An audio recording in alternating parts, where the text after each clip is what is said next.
यह कहानी में बताया गया है कि सरपंच ने कैसे गांव के सारे लड़कियों को एक साथ गर्भवती करता है। कहानी को पूरा सुनिएगा, मजा आएगा। सूरजपुर एक साधारण सा गांव था, जहां के लोग रोजमर्रा की जिंदगी में इतने व्यस्त थे कि वे कभी भी बदलाव के बारे में नहीं सोचते थे। यहां के लोग अपनी जड़ों में बंधे रहते थे और कोई भी बदलाव उन्हें डराता था। गांव में महिलाओं का स्थान बहुत ही सीमित था। वे केवल घर के कामों तक ही सीमित थीं। लड़कियां जब बड़ी होती तो उनका सपना केवल अपने घर परिवार की देखभाल करने तक ही सीमित रहता था, और कोई भी लड़की जो अधिक सपने देखती वह अपवाद होती थी। यहां पर लता नाम की एक लड़की थी जो इस माहौल से जुदा थी।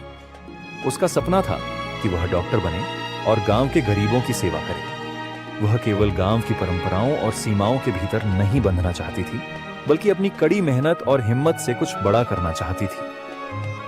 लता का दिल बहुत बड़ा था और उसकी आत्मा में किसी भी चुनौती को पार करने की ताकत थी। वह अपनी पढ़ाई में बहुत मेहनत करती थी, लेकिन उसकी राह आसान नहीं थी। गांव के लोग, खासकर उसके घर वाले, नहीं समझ पा रहे थे कि लता के सपने कितने बड़े और महत्वाकांक्षी थे। वे उसकी कोशिशों को व्यर्थ समझते थे, लेकिन लता की उम्मीदें और हिम्मत उसे हर रोज और अधिक ताकत देती। सूरजपुर का सरपंच रामनिवास गांव के सबसे प्रभावशाली और शक्तिशाली व्यक्ति के रूप में जाना जाता था। वह एक चतुर और धूर्त व्यक्ति था, जिसने अपनी हर बात को बड़े आदर्श और सच्चाई के रूप में पेश किया था। उसे गांव के लोग एक नेक इंसान मानते थे, जो हमेशा उनके भले के लिए काम करता था। लेकिन उसके भीतर की असलियत कुछ और थी। रामनिवास अपनी सत्ता और ताकत का गलत तरीके से उपयोग करता था। उसकी नजरें गांव की लड़कियों पर टिकी रहती, क्योंकि वह जानता था कि अगर वह इन लड़कियों को अपनी गिरफ्त में ले सकता है तो उसका प्रभाव और बढ़ सकता है। रामनिवास ने धीरे धीरे गांव की लड़कियों को अपनी योजनाओं का हिस्सा बनाया। वह उन्हें यह विश्वास दिलाता कि वह उनके जीवन को सुधारने के लिए काम करेगा, उन्हें शिक्षा देगा और उनके सपनों को पूरा करने में मदद करेगा। लेकिन इसके बदले वह उन लड़कियों को अपने लिए इस्तेमाल करता, उन्हें मानसिक और शारीरिक रूप से शोषण का शिकार बनाता। उसने हर दिन गांव का नया नया लड़की को लेके जंगल में जाकर उसके साथ अवैध कार्य करते थे। लड़कियां भी उसके प्रलोभन में फंसकर खुशी खुशी सरपंच के साथ चले जाते थे। कुछ दिन बाद एक एक करके गांव के सारे लड़कियां गर्भवती हो गया। उनके घर वालों ने पूछा तो सरपंच का नाम लिया, और सरपंच ने किस तरह लड़कियों को अपने जाल फंसाते लड़कियों ने अपने घर में बोले।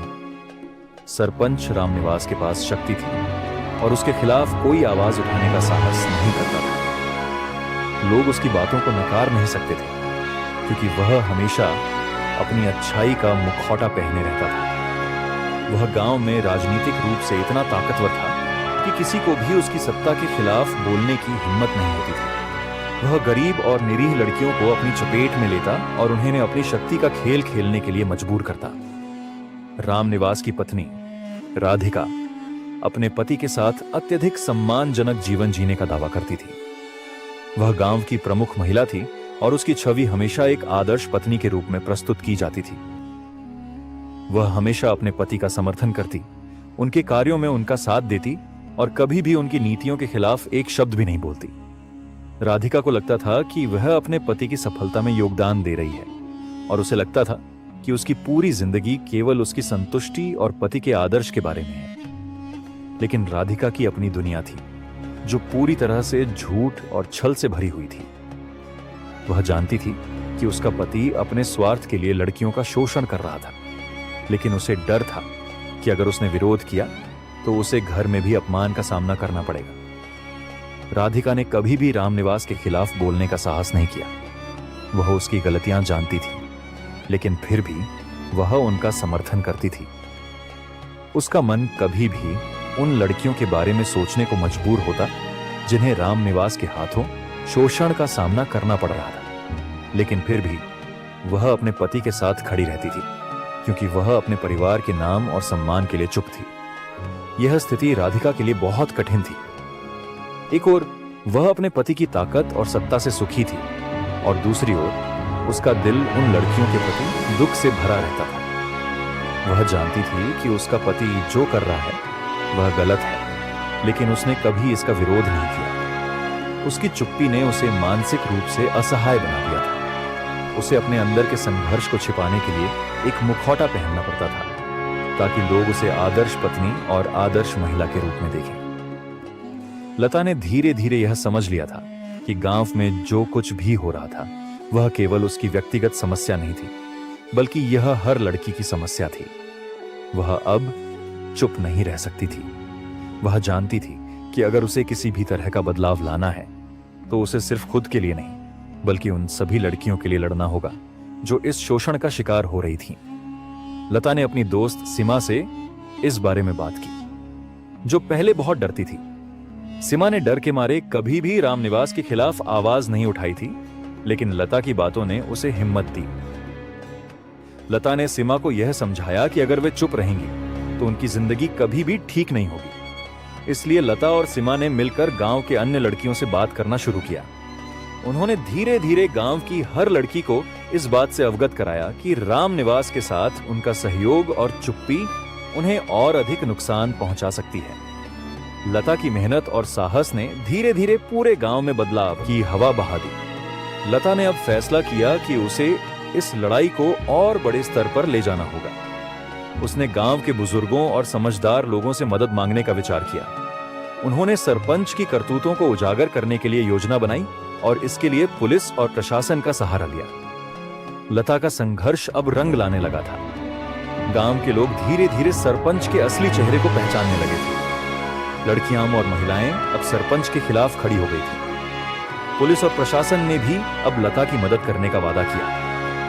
लता की साहसिक लड़ाई ने गांव में जागरूकता की लहर चलाई। धीरे धीरे सरपंच के खिलाफ कानूनी कार्रवाई शुरू हुई और उसके सारे काले कारनामे सामने आ गए। सरपंच रामनिवास को उसकी करतूतों के लिए सजा मिली और उसकी सत्ता का अंत हुआ। राधिका, जो हमेशा अपने पति के साथ खड़ी रहती थी, अब अंदर से टूट चुकी थी। उसने महसूस किया कि वह वर्षों से अपने पति की गलतियों को छिपाने में उसकी मदद कर रही थी। राधिका ने अब फैसला किया कि वह अपने जीवन को फिर से सही दिशा में ले जाएगी और उसने गांव में महिलाओं के अधिकारों के लिए काम करने का संकल्प लिया। गांव में अब बदलाव का दौर शुरू हो चुका था। लता और उसकी सहेलियों ने दिखा दिया था कि अगर कोई आवाज उठाने का साहस रखता है तो वह किसी भी दमनकारी ताकत को हरा सकता है।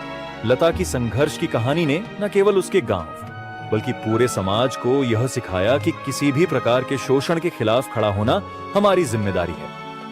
उसकी हिम्मत और साहस ने कई लड़कियों को यह समझाया कि उनका स्थान केवल घर की दीवारों में नहीं, बल्कि वे समाज में अपनी पहचान बना सकती हैं। राधिका ने भी यह सीखा कि आत्मसम्मान और सच्चाई का पालन सबसे महत्वपूर्ण है और उसे अपने पति के गलत कामों को समर्थन देने की बजाय समाज के लिए सही कदम उठाना चाहिए। लता की यात्रा ने यह सिद्ध कर दिया कि एक व्यक्ति जो सही के लिए खड़ा होता है वह समाज में बड़े बदलाव ला सकता है।